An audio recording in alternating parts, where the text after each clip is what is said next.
আসসালামু আলাইকুম দর্শক, আপনার ফোনকে নিরাপদ রাখার জন্য আপনার ফোনের ৩টা সেটিংস আপনি অফ করে রাখুন। তা না হলে কিন্তু আপনার ফোনের সকল তথ্যগুলো অন্য কোনো ফোনে চলে যেতে পারে। তো চলুন আপনাদেরকে দেখিয়ে দিচ্ছি আপনার ফোনকে নিরাপদ রাখার জন্য আপনার ফোনের ৩টা সেটিংস আপনি এখনই বন্ধ করে রাখুন। তো চলুন আপনাদেরকে দেখিয়ে দিচ্ছি এই কাজটি আপনারা কিভাবে করবেন। তার আগে ছোট্ট একটি কথা বলবো, যারা আমার ফেসবুক পেজে নতুন অবশ্যই আমাদের পেজটি ফলো করে রাখুন এমন গুরুত্বপূর্ণ নতুন নতুন ভিডিও পাওয়ার জন্য। আর যারা ইউটিউব চ্যানেলে নতুন অবশ্যই আমাদের ইউটিউব চ্যানেলটি সাবস্ক্রাইব করে রাখুন এবং পাশে থাকা বেল আইকনটি অন করে দিন এমন গুরুত্বপূর্ণ নতুন নতুন ভিডিও পাওয়ার জন্য।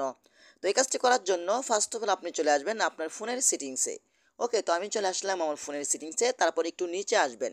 একটু নিচে আসার পরে কিন্তু এখানে একটি অপশন আপনারা পাবেন, সেটা হলো গুগল সার্ভিস নামে একটি অপশন।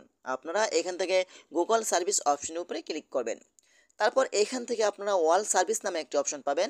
এখান থেকে ওয়াল সার্ভিস অপশন উপরে ক্লিক করবেন। তারপর একটু নিচে আসবেন। নিচে আসার পরে কিন্তু এখানে একটি অপশন পাবেন, সেটা হলো ডিভাইস। ডিভাইস নামে একটা অপশন পাবেন, এখান থেকে ডিভাইস অপশন উপরে ক্লিক করবেন। এখানে ক্লিক করার পরে কিন্তু দেখতে পাবেন আপনাদের কিন্তু এটা ওয়ান থাকবে। এখানে দেখেন তারা কি বলছে, scan for nearby device.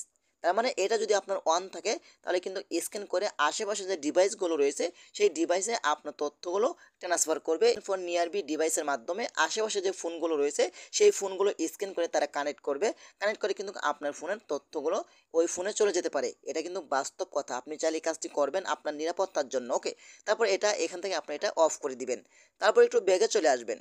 এখানে personal is using share data আপনি ক্লিক করবেন। এখানে ক্লিক করার পরে কিন্তু আপনার এখান থেকে আপনার জিমেলটি এটা অফ করে রাখবেন। তারপর এখানে আপনি পেয়ে যাবেন এক্সটার্নাল মিডিয়া, এটাও কিন্তু আপনারা অফ করে রাখবেন।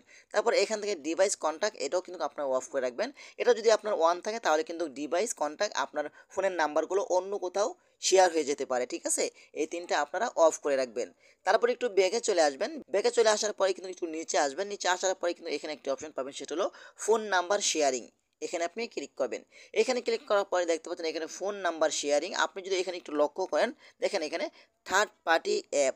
আপনার যদি এটা অন থাকে তাহলে কিন্তু আপনার ফোনের সকল কন্ট্যাক্ট নাম্বার যে নাম্বারগুলো রয়েছে সেই নাম্বারগুলো আপনার থার্ড পার্টি অ্যাপের কাছে চলে যেতে পারে। অনেক সময় কিন্তু আমরা ফেসবুক অথবা ইউটিউবে অ্যাড দেখি যে এই অ্যাপসটা ডাউনলোড করলে আমরা এই করতে পারবো ওই করতে পারবো, তখন কিন্তু আমরা হঠাৎ করে না জেনে বুঝে আমরা অ্যাপসটা আমাদের ফোনে ইনস্টল করে থাকি। তখন কিন্তু শেয়ারিংয়ের মাধ্যমে আপনার ফোনের নাম্বারগুলো সেই থার্ড পার্টি অ্যাপের কাছে চলে যেতে পারে। এটা কিন্তু সবচেয়ে গুরুত্বপূর্ণ। আপনি চাইলে এই তিনটা সেটিংস অফ করে আপনার ফোনটাকে সম্পূর্ণ নিরাপদ রাখুন এবং আপনার ফোনের সকল তথ্যগুলো নিরাপদ থাকবে। তো আশা করি আজকের ভিডিওটা এই পর্যন্তই। যদি ভিডিওটা ভালো লাগে অবশ্যই লাইক কমেন্ট করে আপনাদের মতামত জানাতে পারেন এবং আমাদের ফেসবুক পেজ অথবা ইউটিউব চ্যানেলটি সাবস্ক্রাইব করে আমাদের সাথেই থাকুন এমন গুরুত্বপূর্ণ নতুন নতুন ভিডিও পাওয়ার জন্য। ধন্যবাদ সবাইকে। আসসালামু আলাইকুম।